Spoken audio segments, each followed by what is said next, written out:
And welcome to our morning devotion. So we'll read a couple of passages from Mark chapter 9 and then we'll go again to Matthew chapter 17. It's a parallel passage, but I just want to hear something here. Okay, Mark chapter 9 verses 1. And he said to them, the disciples, assuredly I say to you that there are some standing here who will not taste death till they see the kingdom of God present with power. Now after 6 days, Jesus took Peter, James and John and led them up on a high mountain by themselves, and he was transfigured before them. Okay, and also Matthew chapter 17. Okay, just for and verse 3. And behold, Moses and Elijah appeared to him, talking with him. And Peter answered and said to the Lord, it is good for us to be here. If you wish, let us make 3 tabernacles, one for you, one for Moses, and one for Elijah. While he was still speaking, behold, a bright cloud overshadowing them, and suddenly a voice came out of the cloud saying, this is my beloved Son, in whom I am well pleased, hear him. Then the disciples heard it, they fell on their faces and were greatly afraid. And Jesus came and touched them, and he said, arise and do not be afraid.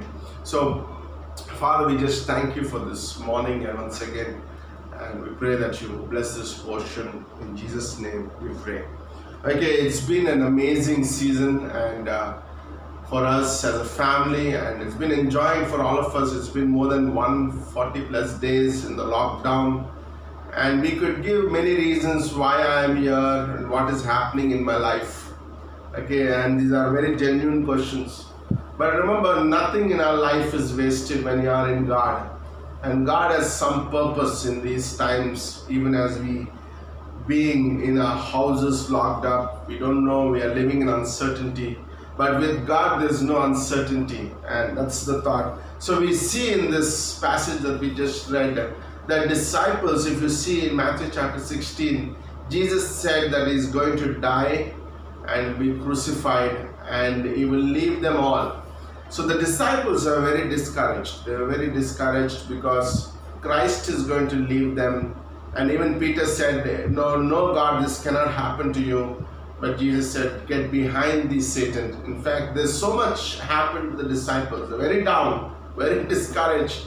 And I believe as they're walking for very quietly, silently. But what's amazing is Jesus knows our hearts. Mark chapter 2 says, like God knows what's going through in our lives. So the disciples and Jesus walked for 6 days. Can you imagine 6 days of quietness? They're all thinking what has happened. And then Jesus decides to take them on the mountain. Okay, this is very important.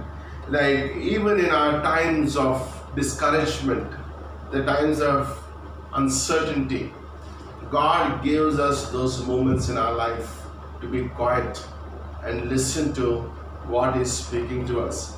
Like we see in this passage few things that we could learn in our lives too.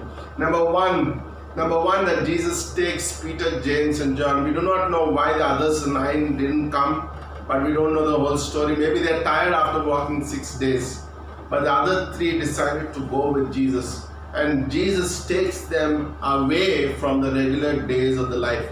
Number one, I was thinking today as a first thought is sometimes God takes us from our regular duties and takes us to a quiet place in our life so that we could just think about Him. Like He takes James, John and Peter to the mountain where everything, they're away from the hustles and bustles of the city life, and there they are quiet and they could rest their hearts. And sometimes these times, even in this lockdown, we were so busy before this lockdown. We are catching the train, going there, doing this, doing that. Even sometimes ministry can become that way. We could be doing many things, but God says, pause for a while. I want you to take rest. I want you to come away from the hustle and the bustle of this world. And He took the 3 disciples on a high mountain. Number 2, there Jesus was transfigured. Remember, this is very important. When He was transfigured before them, His face shone like the sun and His clothes became as white as light. The second thought I was thinking is, all the while Jesus was walking with them, they never understood who He was. Sometimes we could be going to church, we could be doing the ministry. Sometimes we could become so busy in the work of the Lord and miss out the person of Jesus Christ in the work. And that's what happened to the disciples too. They were so walking with Jesus, they became familiar with Jesus, but they didn't really understand who Jesus was. And Jesus wanted to show them who he really is. And he took them up on the mountain and he revealed who he is. And it says, and they also saw Moses and Elijah appear to them talking. Then Peter answered and said to them, Lord, it is good for us to be here if you wish. I like that, isn't it? The third thing that happens when we see who Jesus is, we say, wow, Lord, I didn't know that is who you are.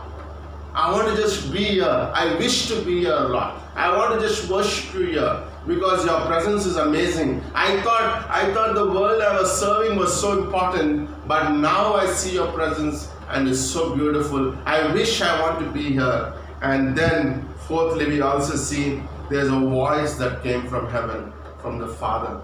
Like sometimes in our busy life, we may be hearing from the voice of God, but we don't hear the specific voice of God. We see the disciples heard a specific voice from God.